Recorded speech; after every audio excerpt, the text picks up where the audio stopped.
ഞാൻ എങ്ങനെയാണ് എൻ്റെ ബിസിനസ് സ്റ്റാർട്ട് ചെയ്തത്, എങ്ങനെയാണ് ഒരു GST കൺസൾട്ടിങ് കമ്പനി തുടങ്ങിയത്, അങ്ങനെയാണ് ഒരു ഡ്രസ്സ് ജ്വല്ലറി ബിസിനസ് തുടങ്ങിയെന്നൊക്കെ ഒരുപാട് ആളുകൾക്ക് സംശയമുണ്ട് കേട്ടോ. തീർച്ചയായിട്ടും എൻ്റെ ബിസിനസിന്റെ സ്റ്റാർട്ടിങ് വെറും 2500 രൂപയെന്ന് മാത്രമായിരുന്നു.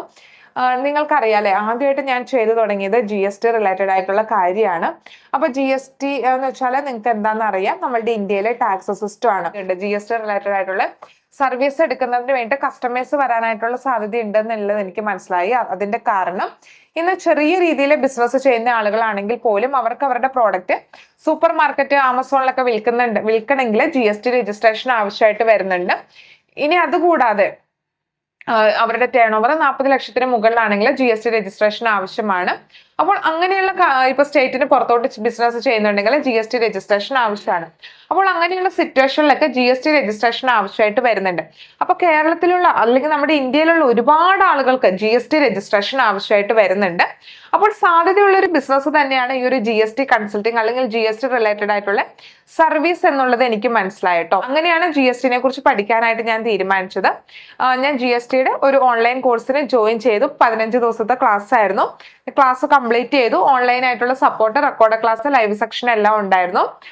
എന്നിട്ട് ഞാൻ സോഷ്യൽ മീഡിയ വഴി പബ്ലിസിറ്റി കൊടുത്ത് GST റിലേറ്റഡ് ആയിട്ടുള്ള സർവീസ് ചെയ്തു കൊടുക്കാനായിട്ട് തുടങ്ങി. അതായിരുന്നു എൻ്റെ ഫസ്റ്റ് ബിസിനസ്. അതിൽ നിന്ന് പ്രോഫിറ്റ് കിട്ടിയിട്ടാണ് ഞാൻ ഇന്ന് നമ്മുടെ ഡ്രസ്സ്, ജ്വല്ലറി ബിസിനസ് എല്ലാ കാര്യങ്ങളും സ്റ്റാർട്ട് ചെയ്തിട്ടുള്ളത് കേട്ടോ. അപ്പൊ ഈ ഒരു GST ബിസിനസ്സിൽ നിന്ന് എത്ര രൂപ പ്രോഫിറ്റ് കിട്ടിയെന്ന് വെച്ചാൽ, ഇപ്പൊ ഞാൻ 1500 രൂപയാണ് ഒരു GST രജിസ്ട്രേഷന് വേണ്ടിയിട്ട് പേയ്മെന്റ് ആയിട്ട് വാങ്ങുന്നത്. അപ്പോൾ അങ്ങനെ ഒരു മാസം മിനിമം 10 കസ്റ്റമേഴ്സിനെ കണ്ടെത്തിയാൽ പോലും എനിക്ക് എത്ര രൂപയാണെന്ന് ആലോചിച്ച് നോക്കും. ഇനി എൻ്റെ അടുത്ത് ഈ മാസം വരുന്ന കസ്റ്റമേഴ്സ് അവരുടെ ഫയൽ റിട്ടേൺ ചെയ്യുന്നതിന് വേണ്ടിയിട്ട് എൻ്റെ സ്ഥിരം കസ്റ്റമേഴ്സ് ആവുകയാണ്. അപ്പൊ എല്ലാ മാസവും എനിക്ക് അവരുടെ കയ്യിൽ നിന്ന് പേയ്മെന്റ് കിട്ടിക്കൊണ്ടിരിക്കും. ഞാൻ 300 റുപ്പീസ് വെച്ചിട്ടാണ് വാങ്ങുന്നത്. അപ്പൊ അങ്ങനെ 10 പേരുടെ കയ്യിൽ നിന്ന് എല്ലാ മാസവും 300 വെച്ചിട്ട് കിട്ടുമ്പോൾ 3000 റുപ്പീസോളം ആവും അല്ലെ. അപ്പൊ നമുക്ക് എല്ലാ മാസവും ഇങ്ങനെ 10 കസ്റ്റമേഴ്സ് വീതം വരികയാണെങ്കിൽ മുന്നോട്ട് പോകുന്തോറും നമുക്ക് എല്ലാ മാസമുള്ള നമ്മുടെ ഫിക്സഡ് ഇൻകം കൂടി വരുന്നുണ്ട്. അപ്പോൾ അങ്ങനെയാണ് നമ്മൾ ഈ ഒരു GSTയുടെ ഈ ഒരു സർവീസിൽ നിന്ന് പ്രോഫിറ്റ് കിട്ടുന്നത്. എല്ലാ മാസവും നമ്മുടെ കസ്റ്റമേഴ്സിന് സർവീസ് ആവശ്യമായിട്ട് വരുന്നുണ്ട് കേട്ടോ. ഞാൻ പഠിച്ചത് എഞ്ചിനീയറിംഗ് ആണ്. അക്കൗണ്ടിങ്ങും കാര്യങ്ങളൊന്നും ആയിട്ട് യാതൊരു ബന്ധവും ഉണ്ടായിരുന്നില്ല. 10ാം ക്ലാസ് പാസ്സായിട്ടുള്ള ആളുകൾ വരെ നമ്മളുടെ അടുത്ത് നിന്ന് GST കൺസൾട്ടിങ് കോഴ്സ് ഒക്കെ എടുക്കുന്നുണ്ട്.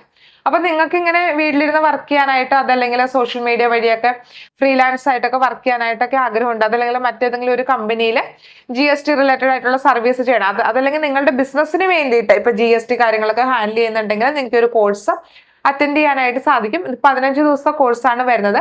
എന്നെ ട്രെയിൻ ചെയ്ത സാറ് തന്നെയാണ് നിങ്ങൾക്കും ട്രെയിനിങ് നൽകുന്നത്. വളരെ ചെറിയ ഫീസ് മാത്രമാട്ടോ വരുന്നുള്ളൂ. 2500 അടുത്താണ് വരുന്നുള്ളൂ. അതിൽ താഴെയാണ് ഫീ വരുന്നുള്ളൂ. 50% എമൗണ്ട് അടച്ച് നിങ്ങൾക്ക് ട്രെയിനിങ്ങിൽ ജോയിൻ ചെയ്യാം.